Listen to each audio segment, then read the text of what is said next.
Hello students, good morning. एक बार वापस हम लोग अपने चैनल पे आ चुके हैं। अब कक्षा 9 का चैप्टर नंबर 1 का 1.3 के जो सवाल बाकी रह गए थे स्टार्ट करते हैं उसे, और उसको चलिए स्टार्ट करते हैं। सवालों को मैंने बोर्ड पे लिख रखा है, उसे चलिए हल करते हैं हम लोग। क्वेश्चन नंबर 1 है, निम्नलिखित भिन्नों को दशमलव के रूप में लिखिए। निम्नलिखित भिन्नों को दशमलव के रूप में आपको लिखना है और बताइए कि प्रत्येक का दशमलव प्रसार किस प्रकार का है। हमको यहाँ पे जो भिन्न दिया गया है उसको दशमलव प्रसार बताना है, वह किस प्रकार का है और दशमलव के रूप में भी लिखना है। तो हम लोग यहाँ पे स्टार्ट करते हैं सवाल को। पहला एग्जाम्पल है आपका 36/100, 36/100। तो 36/100 है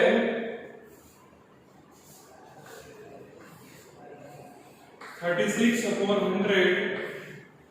इसको हम लोग दशमलव के रूप में लिखेंगे तो क्या लिख सकते हैं, 0.36।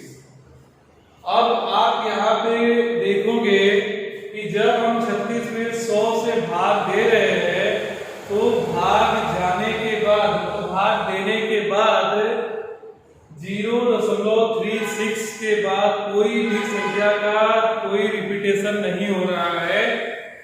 किसी भी संख्या का कोई भी रिपीटेशन नहीं हो रहा है, जिसके कारण दी गई संख्या का जो दशमलव प्रसार है वह शांत है। कैसा है? शांत है। दिए गए दशमलव प्रसार कैसा है? शांत। दी गई संख्या का जो दशमलव प्रसार होगा वो कैसा होगा? शांत होगा। नेक्स्ट है 1/11। 1/11 में देखते हैं 1/11। चलिए डिवाइड करते हैं हम लोग इसमें। 1/11 इसको डिवाइड करेंगे। एक में तो 11 से भाग जाएगा, नहीं तो 0 पॉइंट लगा के दशमलव 0 करेंगे तो 10 हो जाएगा। एक 0 और बढ़ा देंगे, यहाँ 100 हो जाएगा। अब 11 से 100 में भाग देंगे तो 9 बार हो जाएगा, तो 99 होता है। एक बचेगा, दशमलव लगा है, 0 रहेगा। और वापस यहाँ पे 11 से 10 छोटा है तो यहाँ 0 लगेगा, यहाँ 0 बढ़ेगा, 11 9 99 हो जाएगा और 1 बचेगा। तो देखिए एक चीज तो तय हो गई कि हम इसमें जितनी बार भी भाग देंगे 0 9 0 9 0 9 का रिपीटेशन बार बार होगा। बार बार यदि कोई संख्या रिपीट हो रही है तो वह जो होती है वह दशमलव प्रसार कैसा होता है? इसका अशांत होता है। तो हम यहाँ लिखेंगे इसका जो 0.090909 इस प्रकार से आता जाएगा, इसलिए इसको लिखा जाएगा 0.09 बार। बार बार उसका क्या हो रहा है? पुनरावर्तन हो रहा है, जिसके कारण यह दशमलव प्रसार जो है इसका किस प्रकार का होगा? अशांत होगा। कैसा होगा? अशांत होगा। दशमलव प्रसार अशांत होगा। ठीक है।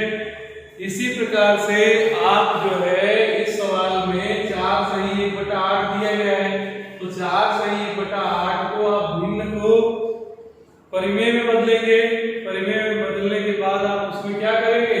भाग दीजिएगा। 8 × 32 से 33 हो जाएगा, तो आपका ये क्या लिखा जाएगा? 33/8। और आप इसमें भाग दे करके देखिए, और भाग देने पे यदि उसमें संख्याओं का बार बार रिपीटेशन हो रहा है तो दशमलव का अशांत स्वरूप होगा। यदि रिपीटेशन नहीं हो रहा है तो वह दशमलव का शांत स्वरूप हो जाएगा। इस सवाल को आप होमवर्क में करेंगे। ठीक है। नेक्स्ट दूसरा सवाल हम लोग देखते हैं।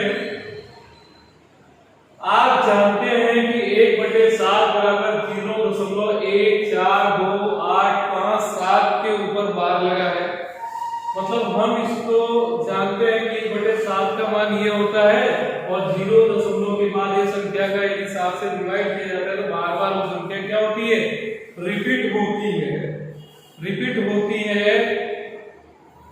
वास्तव में लंबा भाग दिए बिना आपको इसका लंबा भाग दिए बिना बता सकते हैं कि 2/7, 3/7, 4/7, 5/7, 6/7 का जो दशमलव प्रसार होगा प्रसार कैसा है, यदि हाँ तो कैसे।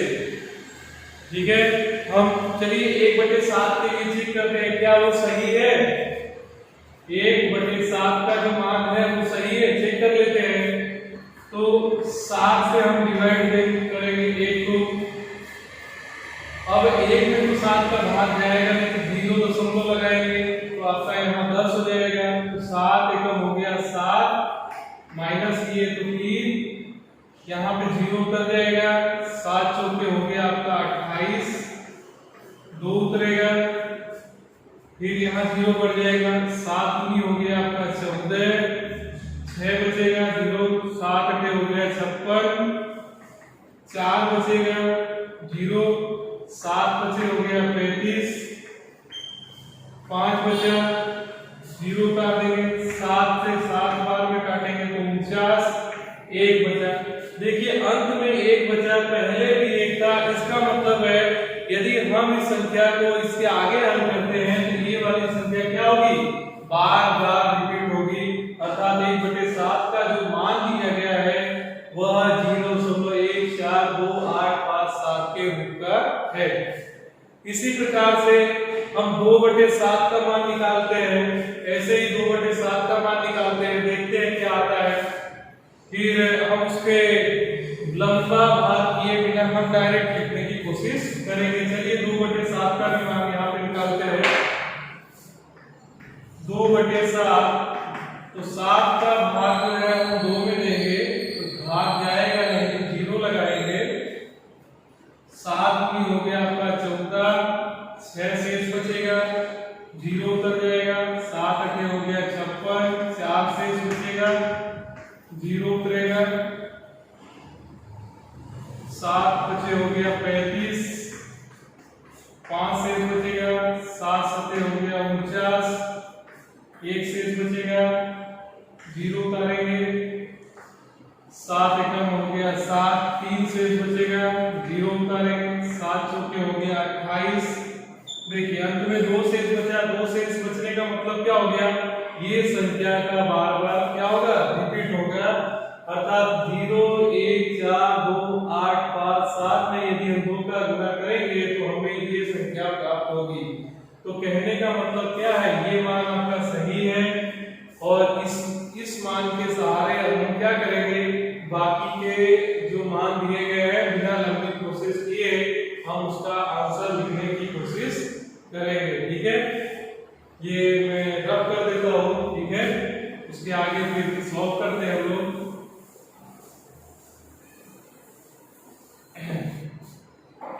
इसके आगे देखिए 1/7 बराबर हो गया 0.142857, यह एक सात संख्या है। ठीक है, अब यहाँ पे आपको 2/7 का मान निकालना है, इसलिए यहाँ की 2/7 बराबर हो जाएगा 2 गुना 1/7, तो 2 गुना 1/7 का जो मान है 0.142857 बार, आप इसमें 2 का जो गुना करेंगे 7 दूनी हो गया आपका 14, 2 × 10 = 11, 2 × 16 = 17, 2 × 4 = 5, 2 × 8, 2 × 2 ये हो गया आपका 0.285714। इसका क्या हो गया, बार बार पुनरावृत्ति हो गया। इसी प्रकार से हम लोग इसका 3/7 के लिए निकालेंगे, इसको क्या लिख सकते हैं, 3 गुना 1/7 बराबर 3 गुना 1/7 का मान देखिए, 1/7 का मान हमारा है 0.142857, 3 × 7 = 21, 3 × 15 2 17, 3 × 24 1 25, हासिल लगा 2, 3 × 6 2 8, 3 × 12, 3 × 3 4, 0 इतना हो गया 4 2 8 5 7। इसी प्रकार से आप 4/7 के लिए निकाल सकते हैं। क्या हो जाएगा 4 गुना 1/7 मतलब 4 गुना 0.1 4 2 8 5 7 12 4 7 28 4 5 20 2 हासिल हो लगा तो 22 4 32 34 4 दूनी 8 3 11 4 चौके 16 1 17 4 4 1 5 ये हो गया मतलब। इसी प्रकार से बेटा आप लोग 5/7 6/7 का मान स्वयं निकालेंगे। ठीक है, तो हम लोगों ने आज चर्चा किया कि दशमलव का साथ शांत अशांत की चर्चा किया। दूसरा, यदि किसी का मान शांत संख्या का मान दिया गया है तो उससे रिलेटेड जो दूसरी संख्याएं हैं उसका बिना लंबा प्रोसेस किए हम किस प्रकार से उसके मान जो है निकाल सकते हैं। एक अशांत प्रकार की संख्या है। ठीक है, आज के लेक्चर में हम लोग इतनी सी बात कवर करेंगे। इसके बाद के पीरियड में हम बाकी के सवालों को सॉल्व करेंगे। इसलिए आज हम इतना पढ़ने के बाद अपनी कक्षा को विराम देते हैं। नेक्स्ट पीरियड में मिलेंगे। Thank you.